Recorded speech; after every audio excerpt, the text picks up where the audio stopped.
it today? Oh, we'll talk about it in a minute. We should be live now. Oh, okay. Hold on. Let's see. Y'all stand by. I think it's live. So we'll let everybody kind of start joining in. Let's see here. Hold on, Daniel. I forgot to take. Well, I got to mute that. See, too loud. It was pretty loud. All right. Well, we are live, I believe. Yeah, I just got the notification. First time. Hold on 1 second. And I need to mute it here.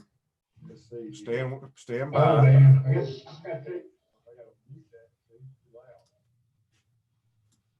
Can y'all hear me? Yes. All right.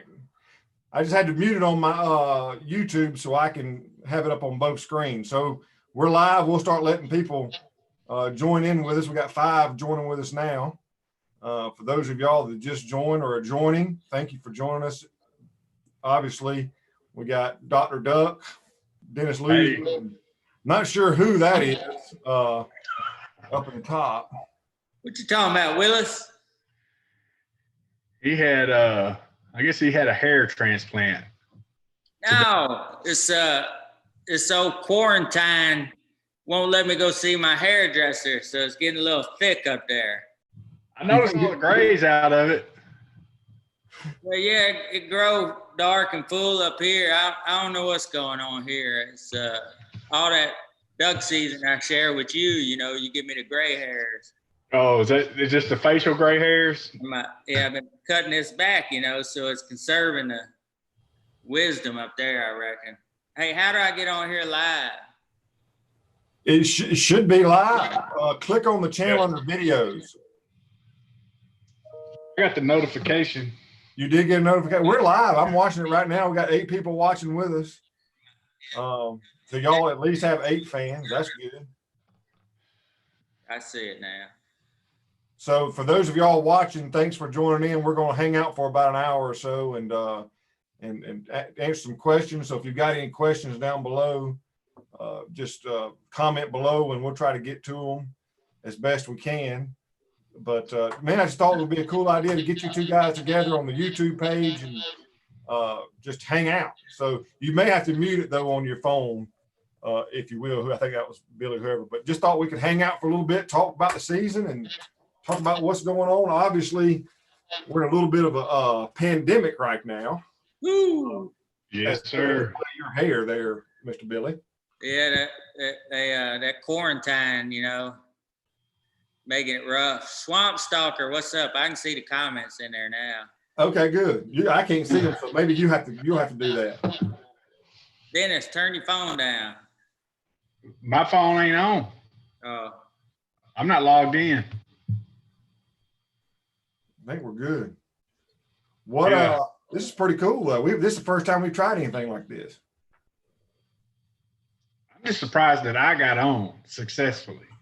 You don't know what that is, accomplishment that is for me. So whether you say anything or not and contribute doesn't really matter at this point. We're just glad to see you. Yeah, that was a great achievement for me. Big time. Jason Outdoors. Hey, Daniel, you can't see them comments?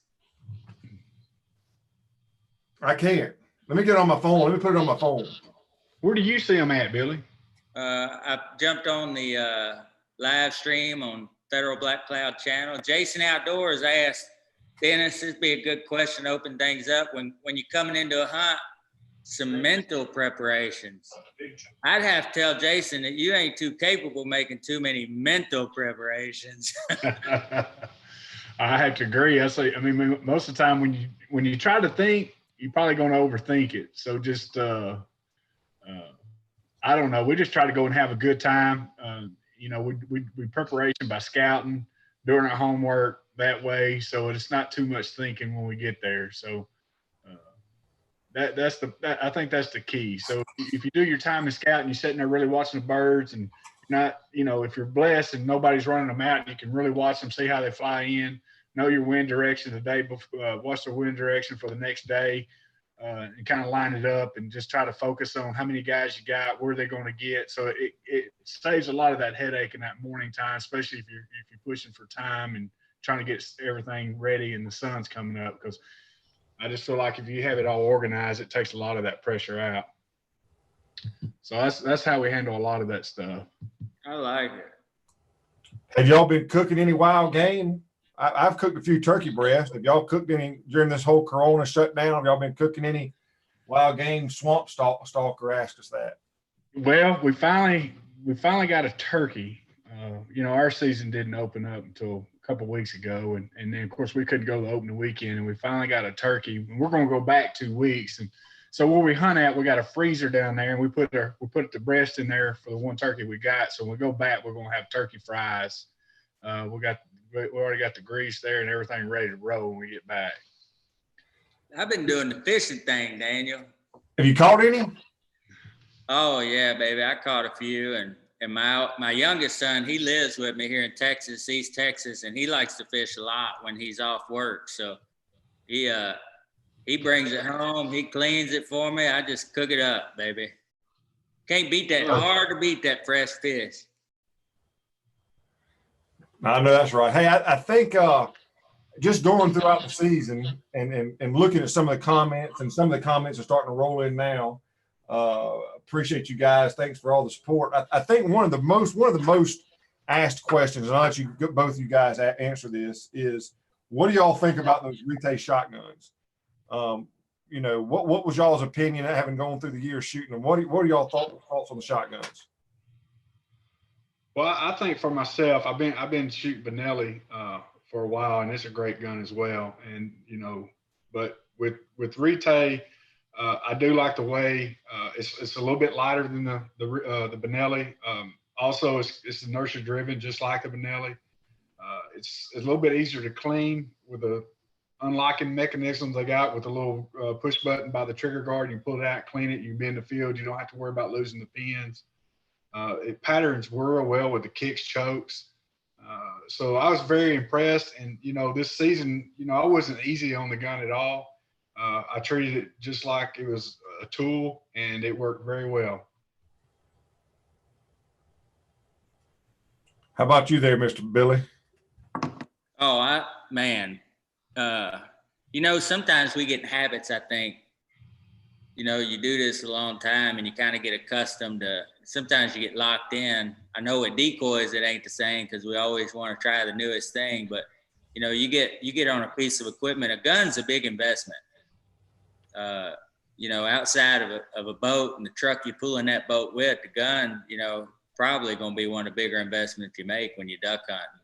And, so you kind of get locked in sometimes. And, Rite being new on the market, you wonder about it. And that's probably one of the biggest questions we get, is from people, hey, I see all this hoopla and all the, they do such a great job on social media, Brian and Rite and Jesse and them guys. And, and I got to admit, me and Dennis kind of in the same boat as everybody that reaches out to us, which is, man, I see all this great stuff, but honestly, what's your real opinion about that gun? And man, I absolutely, when you shoulder a gun, even before you shoot it, just the feel of that gun shouldering it tells you a lot. And from the minute, I shouldered it and then using it this past season, it's going to be hard to peel me off of that bad boy. Now, one of the things another question that I know you guys get a lot, and y'all are probably mad at me for asking this, but I always do because I enjoy kind of putting you guys on the spot. One of the questions that y'all get a lot is, hey, where y'all hunting? And I can go through there and I have been told very with strict instructions, do not put on video where we're at. So, and I know C-Duck the same way. I know y'all beat that in his head. Do not show where we're at. Why is that? Why don't you guys let the public know where you, especially, obviously 90% of the hunting y'all do is on public. Why not let the public know where you're at? Well, for me, it doesn't bother me because, playing high school sports, just like every other kid out there, I enjoy the competition. So having the only way I found that competition level again is through waterfowl. I really do love it. It's the challenge of it. Number one is getting on a migratory bird. Number two is dealing with your neighbors sometimes and being competitive, and if you take Arkansas as one of the most competitive states, it's a duck calling contest over there in the timber, and so I enjoy that kind of stuff. But we got a lot of guys, and when you're doing the video stuff like we do, it kind of you can find out you can end up in trouble with a lot of guys because they're real possessive, and a lot of guys sometimes think I got this private hole, but I've been doing it a long time. There's no secret holes on public ground. Everybody knows what access, and then with social media today, it gets through social media a lot faster than it does video. So to me, I do worry about it because I don't want to cause or create enemies for us out there doing what we try to do. So we do try to keep it secret. Yeah, I wouldn't argue anything Dennis said, mainly because he's like talking to a rock anyway. But he makes some great points, and we do get asked that a lot, and at the end of the day, it's just a respect thing. And, most of the comments and questions we get on spots are more, they'll follow that question up with, look, I don't want you to drop me a pin necessarily. And that's the thing about public land hunters. They want to do the work to find the birds. And there's two things to that. One is, if I did drop you a pin to one of the better holes or one of my favorite holes, there ain't no guarantee there's going to be any birds in there tomorrow. Like Dennis said earlier, you got to do your homework. And there's holes we may not visit very often during the year that on any given day can be as good as some of the best holes we've been to more frequently. But the public land guys, they really work hard to try and stay on ducks, and they don't necessarily want you to drop them a pin. Now, with that said, a lot of guys may be hunting Arkansas for the first time, and they ask, hey, can you I have no idea what I'm doing. I want to go to Arkansas. I want to experience green timber. Where do I start? And that's a great opportunity for us with new hunters who want to expand. And I'm not saying drop them a pin. What we recommend doing is, find an area with multiple WMAs or refuges. That way, when you get over to a new state, you're going to be limited on time. So you don't want to start out at one WMA that's 2 hours from anything else and there ain't no ducks there and you're stuck. So you want to be in an area you can hit 3 or 4 different spots. And we do communicate with a lot of other hunters about that. I mean, at the end of the day, Dennis does like that competition. We want to help new hunters as much as we can so that they can have a good experience, learn to love the sport as much as we do. And at the end of the day, you and Realtree, you guys know as well as anybody, this sport funds itself, and the more people we can get involved, the more sustainable this sport is for our future, for our kids' future and grandkids, So yeah, it's kind of tricky for sure. Dropping pins, you want to respect the guys that hunt those. There's a lot of guys that live in one area around one WMA. They may hunt that thing, most of the time they go out hunting, and you want to be respectful to them and not, direct a bunch of people that way. But at the same time, you want to do what you can to help. That makes sense? No, very well said. Very well said. I think that took a lot, for me personally as a producer, I've always, you always want to tell who, what, when, and where. You always want to give as much information to the viewer as you can. So, it took a few times explaining it to me, and I've got it. It makes sense. And I think, a public land guy is a different breed of hunter, really, I've found, than your regular guys that go out and hunt, whether it be private land or whatever. Just that public land guy is a different guy. And then once you start sometimes giving out those pins or showing locations, and that's one of the things that from an editor standpoint, I think C-Duck and I had to be very careful of, is like with Onyx, when you're showing the Onyx app, which was very beneficial to you guys, to make sure that it didn't give up too much information in the Onyx app. So no, I appreciate you guys being respectful for that. And that's obviously goes a long way with everybody watching. True. Same thing with you and C-Duck. You know, Dennis has to train him up on some stuff. You know, C-Duck, man, for you guys that had jumped in this conversation, C-Duck was our camera guy last year. And, you know, it sounds a little odd when you're getting a guy from New York who's about to be 21 years old. I mean, that's the bottom line. But, man, we couldn't have been more thankful to get C-Duck on our team last year with you guys at Realtree. For only being 20 years old, I guess he turned 21 during the season last year. That's a funny story in itself. But, you know, he's a very experienced outdoorsman, and he's very quick to tell you he ain't from New York City. He's from the country. He's from upstate New York. But he done a good job with that. Right. Yeah. OnX is indeed a huge help for us. Dennis has got one of them minds that he like a photographic memory of all the spots we go to, man. He can remember the oddest trees for turns and stuff like that. Me, not so much.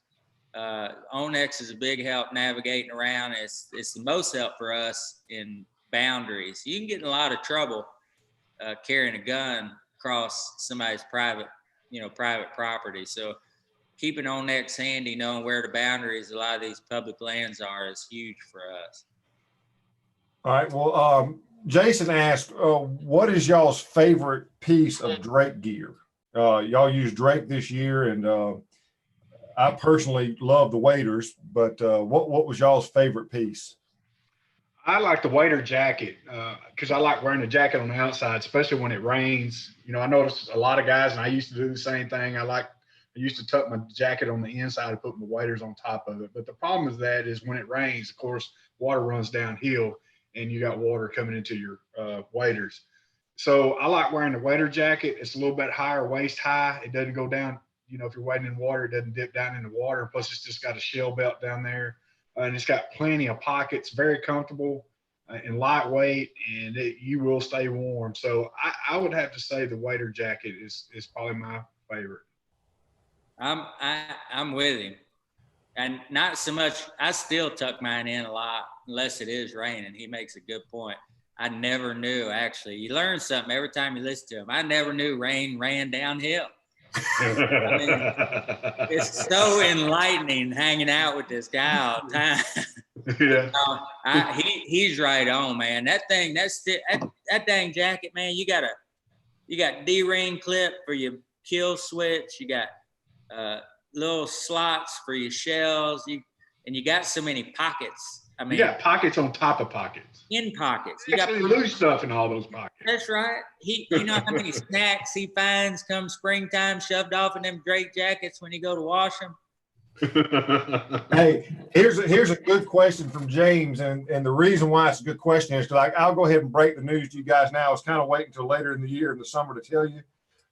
But James's question is, any tips for someone who got a small boat for duck hunting?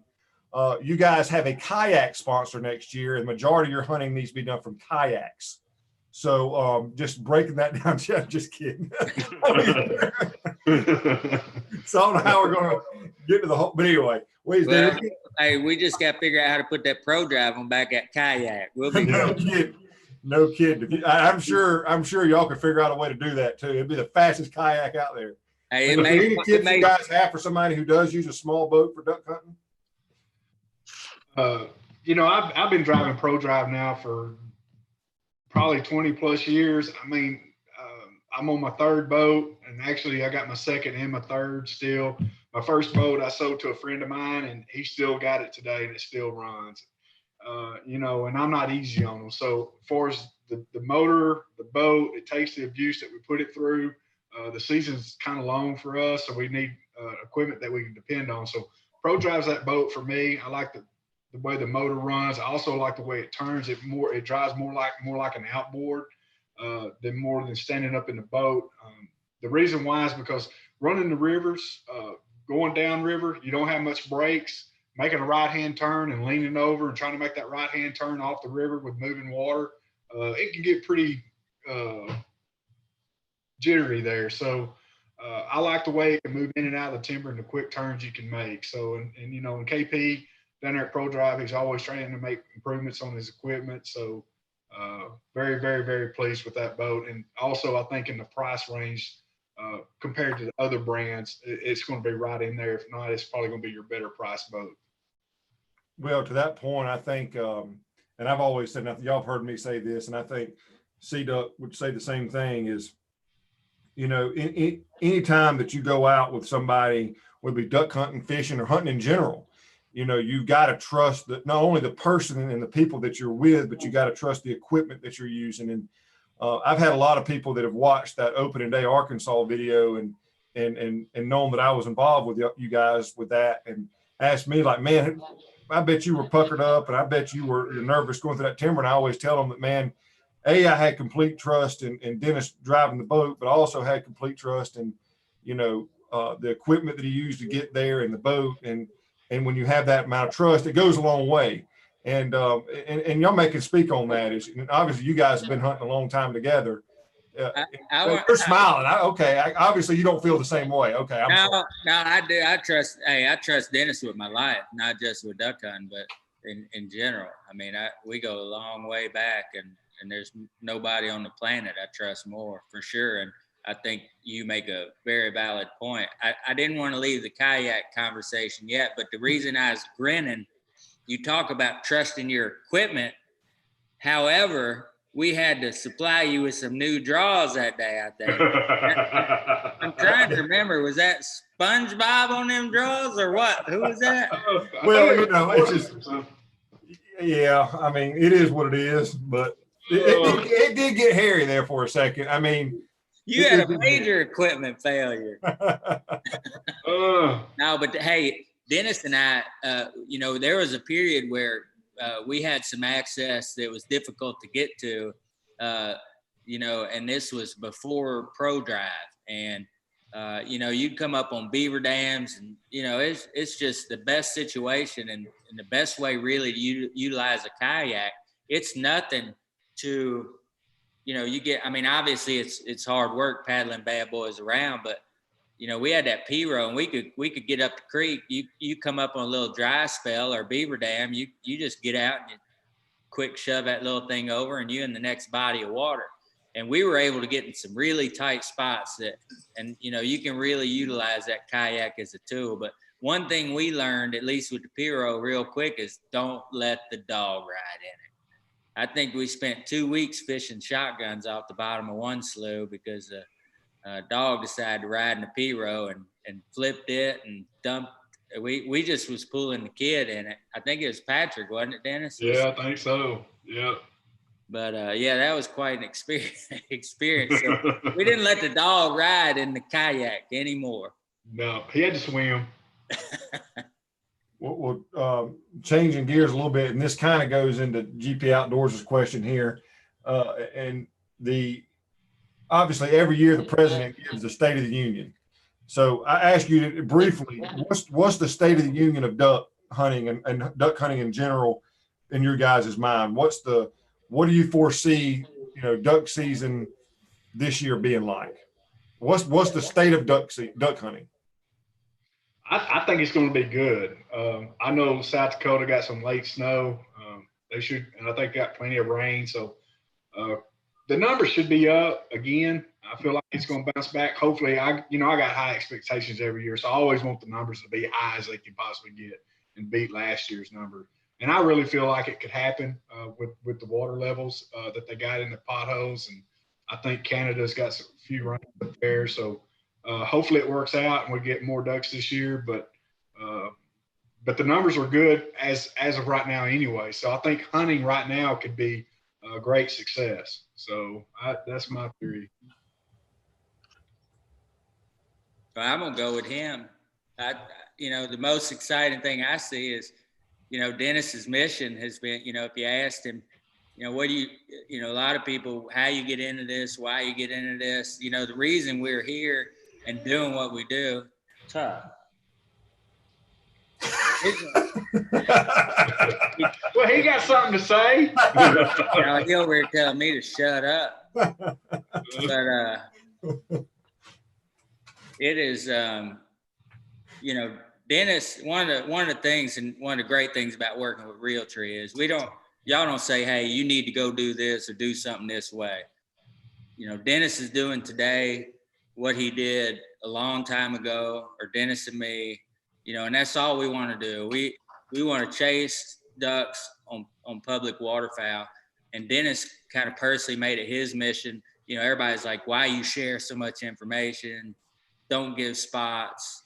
You driving too many people to public waterfowl hunt, you know, but again, it kind of comes back to hunting being a self-sustaining sport. You know, there's so many people out there in general that would love to see the American public without guns, you know, so to have the right to get out, get after your own food, enjoy this great sport is something that we should all be sharing with someone new every year. And so when you talk about the state of hunting, it seems like now versus when we first started getting on Instagram back in 2011, 2012, there is a lot more engagement and energy and opportunities for people who do, you know, what all the public land waterfowl hunters do.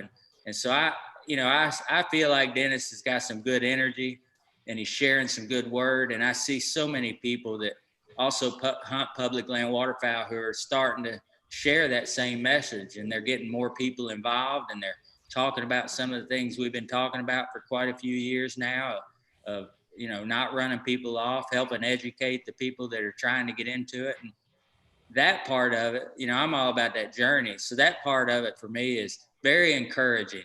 And, you know, I'm not a guy with a great memory. I'm getting a little older, and, but it's my understanding that you know, it's kind of been flat. It's kind of flattened out in a lot of those duck stamp numbers. It's not falling like it was there for a while. We're still not up to the best times that we've had historically as far as selling those stamps. But I feel like we're gonna really encourage some new folks to get out there and try this great sport. Like I say, the cost of is cheaper for a duck hunter too, whereas sometimes a deer hunter, you know, you have to find a lead, or the cost to pay to play is so much more expensive than a duck hunter, and a lot of that has to do with the great public land that's available. Changing gears a little, one of the things I do know that you guys don't get on to me about this, but I do know that you guys hunt a lot in Oklahoma. Now, there's a zoo in Oklahoma that's become pretty famous here of late. And I've watched the shows, and I thought there was one episode that y'all were in the background at a wedding. I couldn't tell, but have y'all ever met the Tiger King, or is that somebody that's kind of like right up y'all's alley, isn't it? I feel like that documentary next year could kind of go that direction if we're not careful. Hey, I tried. I pay attention to social media, and you know, we all been on that quarantine bus, and I kind of burned through my, you know, new seasons of the couple things. I don't watch TV. I just watch internet stuff like 365, and I do have a Prime account so I can watch some movies or whatever. And man, it's everybody and their mama talking about that Tiger King. I kind of got fired up about checking it out, and that fire got shut. I mean, it got shut down pretty quick, man. I ain't gonna lie to you. I couldn't stay with it. And it's funny you talk about that moment, because that's about the moment I bailed on that. I mean, every man to each in his own and all that, but how in the world they gonna make a TV show about this fella and getting, I don't know. I better stop there. This is probably G-rated. I don't want to. We'll just leave it at that. I don't know. I have no comments on it. But I've never been to Oklahoma anyway, so I don't know what you're talking about. Oh, okay. That's there's a lot of good questions coming in. I'm a little curious. It seemed like every question you asked, you preceded with, y'all ain't gonna like me saying this, but. That's the old TV producer coming out in, the old news TV producer trying to find that scoop, try to get you to say something that trying to get you to talk about a topic that makes you uncomfortable, makes for good TV. We're getting a lot of good questions in. What do you guys think on the season splits? Does that help your season by being able to go home and come back? What do you think about the splits? Oh, well, it does give me a chance to come home here in Texas when we are here in Texas. And so the split does help us here in Texas. And then, of course, we try to plan our schedule. If you're going out of state, what we try to do is plan around those splits. So we try to plan some states before they have their split, and then we will follow back behind their split again. Some states we make several trips to. So it just allows us to go, if this state's having a split, we go to this state. So it just makes us, travel a little bit more by having the splits. But I do agree with having them. It gives the time for the ducks to rest. And then also it gives new guys to get out there and gives them time to scout and maybe find new holes as well without hunters being out there. So it does have a great point of having those times of the split. Well, I told you, my old head don't always work right. And it's hard enough to try and stay on top of, especially when you're traveling a multi-state area, what states, open here or there, when. So, I got to admit, I was probably not a huge fan of splits, but Dennis always made a great point, and that's giving opportunity for ducks to rest is a good thing. And I couldn't argue that. You give them, Arkansas's, they'll have multiple, what they got, Dennis, 3 or 4, 2 or 3 day splits.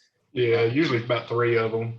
And it's usually with the holidays. They'll have one at Thanksgiving, one at Christmas, and sometimes they'll have one right there at New Year's or whatever, a couple of days. So it depends what days the holidays fall in. But yeah, usually they have about 3. And then Texas, we only have one, but it's usually a full week of weekdays, a weekend, another set of weekdays, almost 2 weeks or whatever. And it does. Texas, our split, I guess, is usually around December 15th, somewhere in there. And we'll travel during that time, but we're not known for having a lot of mallards that early in the year. So the few that we get, it's kind of nice to give them, 10, 12 days, whatever it is, to kind of bunch up in some areas, so. And it gives you time to too. I mean, like if you are in a split in your state, to travel to another state, which probably doesn't have a split. So hopefully your neighbor's state has a different split than what your state has. So it's a vantage point too to be able to travel at that time. Awesome. Well, one of the things I was going to ask you guys too, from a standpoint of the off season, obviously baseball is on hold right now, and there's a lot of things on hold right now with the coronavirus. But Dennis, kind of fill us in a little bit on some of the projects you've got going with the Dr. Duck brand. I know, with your bags this year, and you've got a lot of different things came out this fall. Is there anything from the Dr. Duck brand that we can expect coming out, if you're working on in the off season? Well, we got the bags. We're coming out with those. We're already working on the next gen, to be honest with you. So we've been working with the stores, getting in some of our stores, great partners with Realtree on that aspect. Also been working with a decoy company, a lure decoy company. This year we should be full enforced also in the stores as well, and the online presence. So a lot of that's been going on, and just hanging out here at the house with the family, just trying to get a few things prepped out for the season, like getting an early start on it. I already went through my decoys, got rid of the bad ones, cleaned up the good ones, got them ready to roll. Next thing is we'll start maintenance on the boat, getting it all fixed up, the things that we broke, get those fixed and replaced, like lights and everything else. Already charged up the batteries. We'll change the oil here pretty quick. Fuel filters, gas lines. I do all that stuff each and every year. So we start out every year nice and fresh. So maintenance on stuff like that will help your equipment go a long ways. But yeah, with the Dr. Duck brand, there's a lot of new exciting stuff. We got some, be honest with you, we got some stuff on clothing. We're testing it out probably this year. Hopefully we'll come out with a clothing line in the next couple of years. So that's pretty exciting. And the test run should be ready to roll here in a couple, about 2 to 3 more weeks. So exciting stuff, and got some great partners I'm working with on the brand, and so it's been really fun. Awesome. And Dennis, I also hear through the grapevine that you're almost as mad at turkeys as you are ducks. You gonna do a little turkey hunting?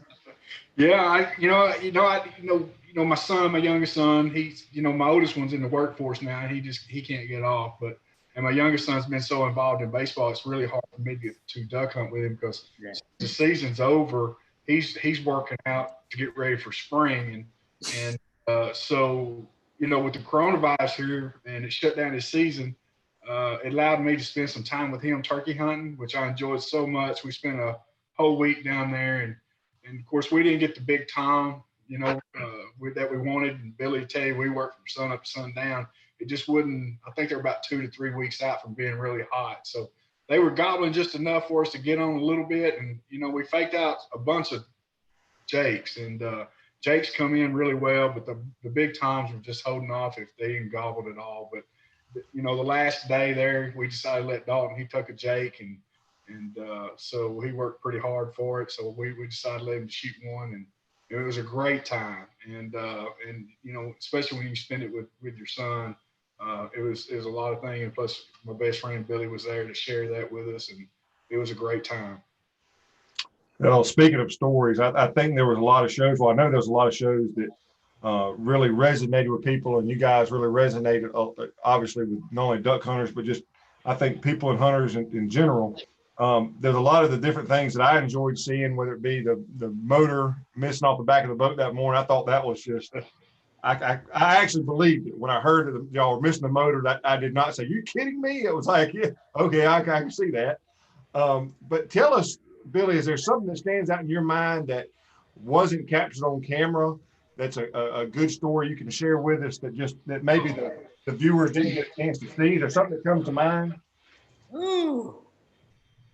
C-Duck did a good job of sharing a lot. Our goal, and I think as we get down the road with this, this is the first time for us.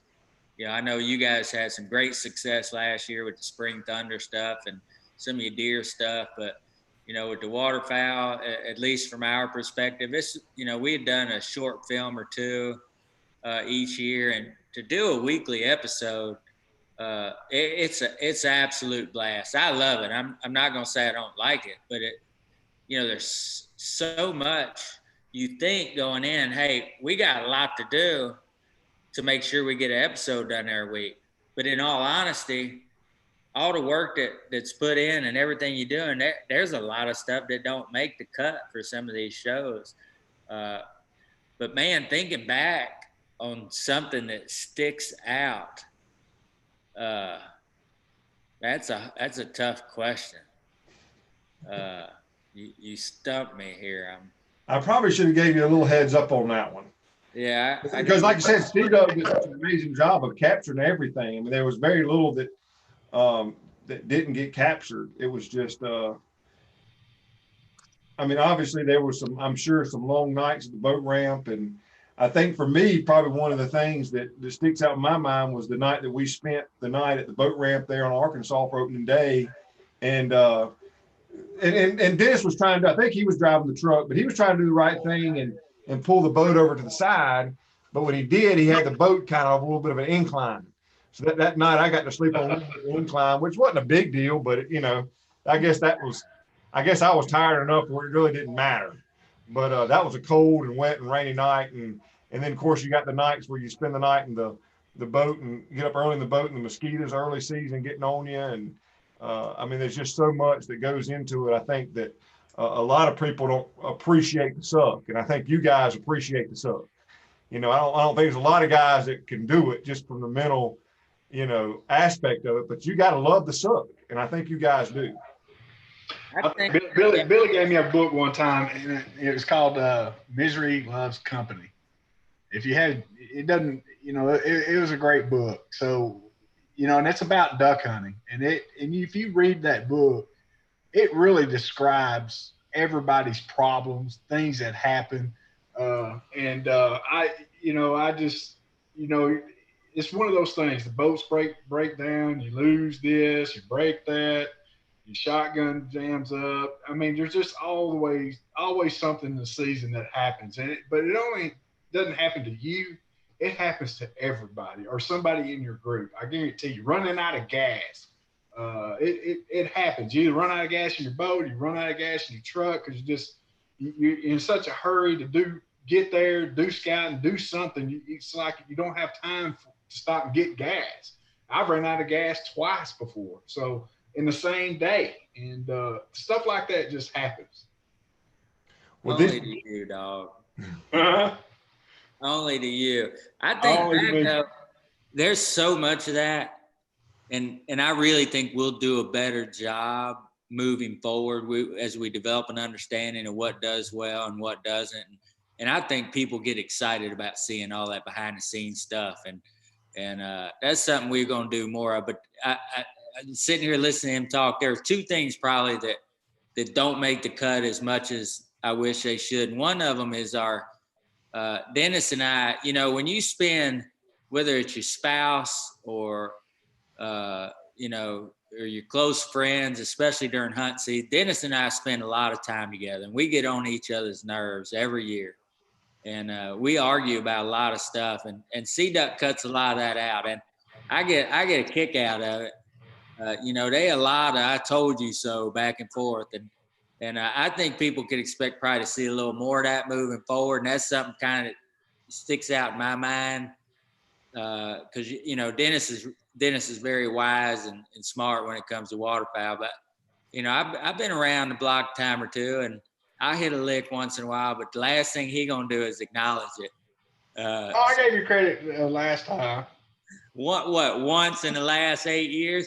But it's those conversations that probably aren't in there as much that I'd like to see more in there. I think the engagement, and the only reason that is because everybody watching this right now, or anybody that watches the shows, knows they got a group of guys that they spend a lot of time with, and they probably got one or two of those guys they spend more time than some of the other guys. And you're gonna rack up on each other, you're gonna pick on each other, and that's, you know, it's part of the fun. And the other part of the engagement that probably gets left out more so than not is our engagement with the game warden. You know, OG Dub, they got a tough job. It's the only job, you know, it's like law enforcement, except, you know, game warden, everybody he deal with for the most part gonna have a loaded weapon with him, you know? So he got his hands full, and I did have. We had one that didn't make the cut. We was at an old spot out of state, and the game warden he would just kind of cranky, and we, you know, part of the journey for us is talking to everybody. I enjoy the conversation. I'll talk to the boat if nobody gonna sit out there and talk to me. You know, I went over and started talking to game warden, and he acted like he was mad at me, man. I got to admit, we'd run into him a couple times that week, and you know, Dennis, I may or may not be known to, you know, at the end of the day, enjoy a beverage. You know, Dennis does not very often at all. And Dennis, we call him the snack king. If he gonna have anything in his cooler, it's gonna be candy. And that game warden must have checked his cooler about 18 times that in a 2 or 3 day period. And I was just rolling. He kept thinking he was gonna get Dennis with a beer. You know, that was he kept telling everybody, "Hey, I don't want no beer out here anywhere. You can't have it." Which I don't understand the law if it's in your truck or in your cooler, but whatever. He just made it very clear he didn't want it out there, and obviously we work very hard to do things the right way, and obviously Mr. G-Dub say something like that, we're gonna pay attention to it. But he kept going back, boy. He was determined he gonna catch Dennis with a cold beverage in his cooler. And every time he opened it, it'd just be a fat stack of Hershey bars, boy. And I really think it made him mad. And I went up as that last day, and I talked to him at the boat, and they line you up, and they dictate when you can go past whip buoy and all this stuff. And old boy leaned into me like this, and he said, "I seen you in that video." And I was like, "Oh man, no kidding. I appreciate you watching." He was like shaking his head. "Oh no. That kind of stuff ain't going down in my woods." Huh? And he was talking about the situation. We was coming in behind a boat through the trees, and it was an outboard. And a lot of times those outboards, if they come off plane for any reason, they gonna get stuck like Chuck 9 times out of 10. Well, Dennis whipped around the side. You know, anybody that drives a pro drive, there ain't no reverse that's gonna happen fast. I mean, they ain't got no brakes. The safest thing for us to do at that time really was to slide over to the right and just truck on by. But you know, they've got a lot of, and at the time, passing in the woods was not a law that you could or couldn't. You know, typically you're not allowed to pass in the ditches, around the ramps. But he made it very clear to me that day that he didn't want no funny stuff going on in the woods, and I just got a kick out of it. And I kind of hated to see that conversation not making the cut in that video. I think it would have been hilarious. Oh, he was lip whooping me. Yeah, it'd have been pretty good, I think. Oh yeah, it'd been hilarious. Yeah, he asked me like 2 or 3 times, and finally I asked him and said, "Hey man, are you just?" I thought he was hungry, so I just said, "Hey, you hungry?" No, I want something to eat. I'll ask for it. I'm like, "Yes sir, no problem." Oh, I think he was in a bad mood that week. You don't know what was going on. Well, there was a lot of I know with you guys a lot of different things on public that happen that are you know, a lot of funny things you rarely see. I remember 2 years ago, Dennis and I saw a duck tornado in Arkansas, if I'm allowed to say that, Arkansas, at a boat ramp, and I remember him saying, "Get a good look at that because you'll probably never see that again in your lifetime, a Mallard tornado." And then the very next year, on public land in Washington, we got to lay underneath one.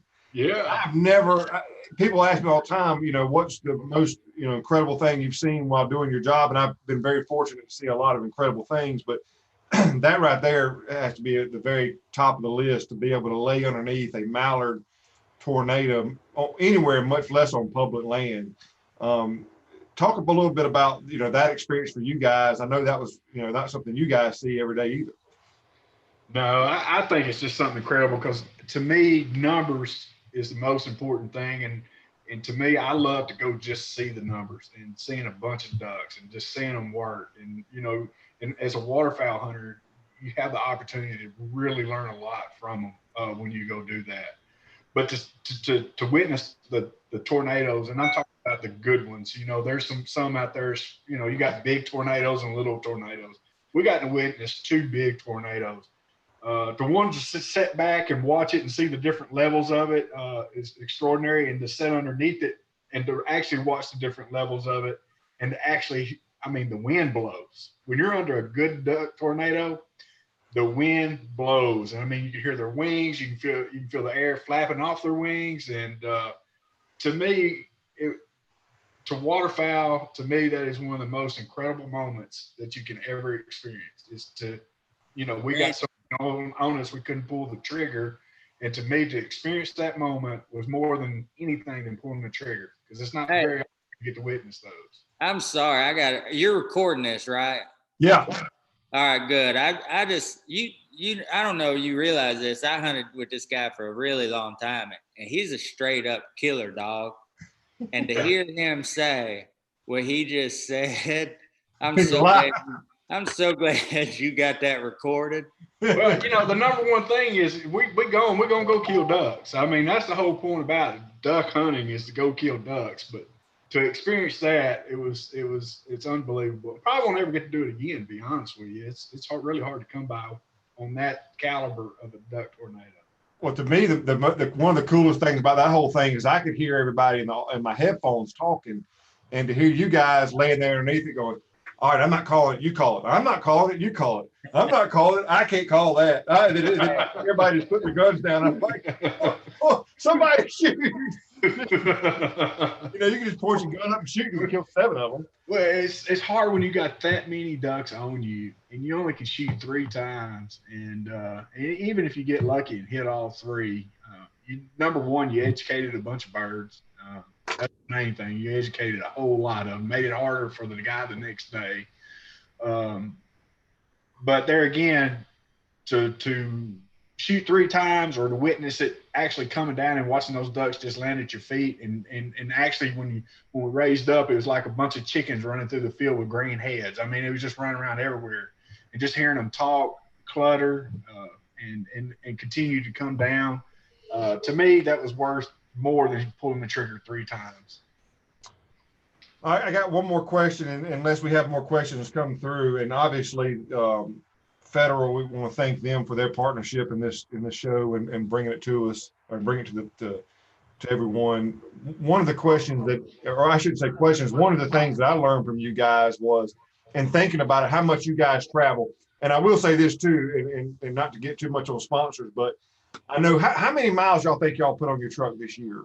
I put 17,000 on my truck during duck season this year, and Dennis didn't count his, and we do drive mine a little more. You know, he tends to ride in a little nicer vehicle than I do, so you know he don't mind mine getting scratched up a little bit. You know, he always say you get that buffed out. Well, we got to thank Chevrolet. They stepped up this year and provided us, or you guys, with a truck, so that'll help remedy some of that. I know obviously y'all might have to fight over who gets it from which trip. Hey, this will be the last one they send us when they get it back. I feel like. Don't tell them that yet, because we just got it. But you know, that being said, obviously appreciate Chevy and their partnership. But one of the things that I learned from you guys this year was how you used your kicks, chokes, how you use those chokes and with your shells to where you didn't have to carry around different types of shells. Kind of expand on that a little bit to kind of talk about how you used and utilized those chokes. That was pretty interesting to me. Well, we just hunt different scenarios. We go from the timber to open water, such as lakes or big sloughs, to the fields. And so to me, I'm going to use a little bit tighter choke, probably when I hit the open fields and open water, just because it's not only a little bit more distance you might have to deal with, but the wind is a little bit blowing a little bit harder that day. So to me, I go to a little bit tighter choke. And then when I hit the timber where you don't have to deal with much wind, and you know the shots are going to be pretty much right in your face, 10 or 12 foot sometimes, most of the time. And so I'll go to a little bit improved cylinder probably to get a little bit wider spread quicker when they're up close. And that way, because if you use a full choke in the timber, number one, if you do hit the bird, you blew it apart. It's going to be unedible most of the time. And I prefer to call it tenderized. Yeah, well, it's over tenderized because some of it you're going to lose about half the breast, which we witnessed before. So that's how we adjust it, because trying to carry a different shell for every different scenario, it's just impossible when you're on the road. So basically what we've learned through the years, me and Billy has, is that we just carry different chokes for different scenarios, and it works out just as well. So what was from Federal's perspective? What did y'all what shells y'all end up going with? We shot 3.5, number 2, Black Cloud, and you can tell from the videos, if you go back and watch the videos, what those shells will do to a duck. It is unbelievable. Not a lot of wounded birds hit the water at all, but I also, we did a few water swats out there as well. I was very impressed, because if you duck hunt a lot, still shot has a hard time killing birds in the water. I can honestly say Black Cloud did not have an issue, and you can see that as well in the video. Well, there's one more question. And any chance for us seeing a sea duck hunt on the East Coast anytime soon? What is your guys, to kind of wrap it up, what is your guys, I guess, bucket list hunt? I mean, obviously you guys like seeing that green, but what would be a bucket list hunt? Oh, that would be a bucket list hunt. To get out there and do a sea duck hunt, get a few birds to put on the wall. Billy might get a little seasick on us, but he'll be able to manage it pretty well. But I do have a bucket list on sea ducks. I got a bucket list. I like to get me a couple black ducks done.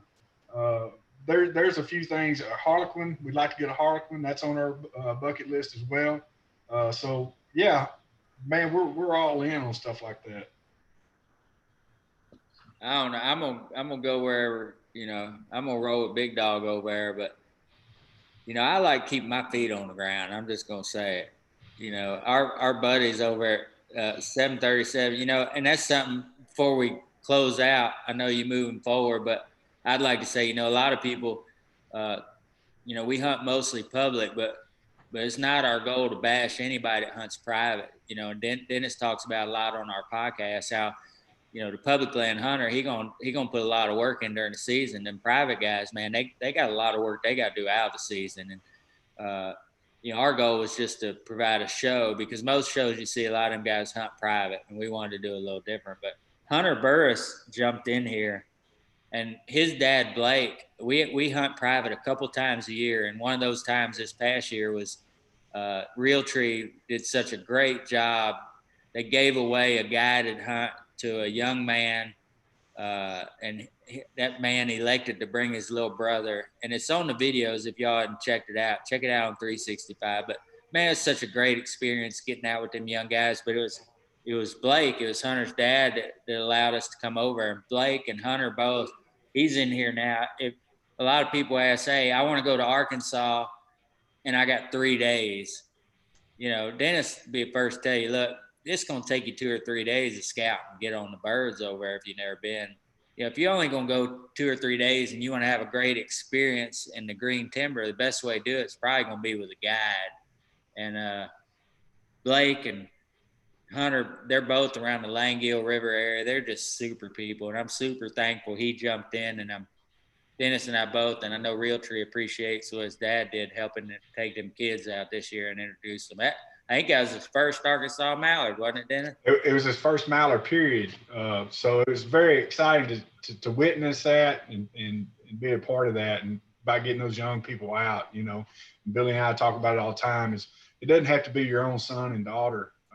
You know, there's a lot of young guys that loves to get out there and get after it and learn. So, and that's what we're trying to do, and pass it on down to the next generation. So we're going to continue to do that. We'll follow up with it this year and the year after. So we're looking forward to it. But yeah, Blake does a tremendous job of educating those young guys, also blind etiquette, you know, helping them understand what shots to take and what shots not to take. He was superb with those young men in the blind. And me and Billy, all we had to do was just sit back and watch the cook, and then, you know, and watch the birds fly in and watch those young men shoot. So, and then of course my son being there too, I got to spend some time with him on that trip. It was just excellent. Yeah, I go do a sea duck, I guess, if he makes me, but we've been talking to this guy, man. We made, you know, that's one of the great things about this for us, and social media, you know, man, there's so much negativity, you know, watching the news and even on social media, it seemed like people on the other end of the screen, they real quick to say negative things. And we work very hard to try and stay away from that, stay positive. And if you use the tool the right way, there's some unique opportunities. And we've been really blessed with some people in some different areas that have opened up their arms to help us, you know, get on birds or just even come with us when we find the birds, even if we're in their area. And just sharing that time is a big deal for me. And we got a guy we've been talking to. I never met this fella. Trip Hamilton's his name.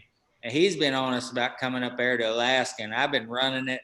I've been running from that deal for 2 years, I think. But it may happen, you know, sooner than later. It'd be a unique experience. The sharing time with people be the big end of it for me. There's nothing I like about throwing up in ocean water. He's on Kodiak Island too, isn't he? Somewhere in that area, I think. Yeah, I think that'd be pretty fun. Well, guys, we've been on about an hour. It doesn't seem like it. It's been a lot of good conversation. I appreciate you guys getting on and jumping on and doing this. And I appreciate you guys, what you guys do and representing not only yourselves, but Realtree and doing representing the industry and everything you guys do. I think one of the things that we as a company like the most about you guys is how you try to get others involved and the younger generation, like you're talking about. That really goes a long way for the industry and moving forward. And from Realtree, I just want to thank you guys for everything you guys do and how you wave the flag for us. It doesn't go unnoticed, and we really appreciate that. And for all you guys watching, we also appreciate your viewership. Without you guys, we couldn't do it as well. So anything else, guys, before we jump off? You the man, dude. And for everybody jumping in here, I've had a lot of questions about the podcast. I'm running a little behind we was out there in West Texas and service ain't so great. So cutting and publishing something like that up just can't happen. But I'm going to get back on that bus now, and we're going to use this. And hopefully, I always enjoy sharing time with you, big dog. So maybe we can do this once a month or even a little more frequently or something like that. Post it up on, I think doing it live on YouTube is kind of a cool way to move forward with the podcast sometimes. So maybe we could share more of these through the podcast route too. Let's do it. It's a lot of fun. I enjoyed it. It's the first time we've done it. It's been fun. Oh yeah, I enjoyed it too. All right, guys. Well, I appreciate it. I'm going to try to, this is the first time I'm going to try to stop this. So bear with me if we hang out for a few more minutes, but thank you guys again. And thank everybody for watching, and we'll see y'all soon. Yeah. All right, fellas.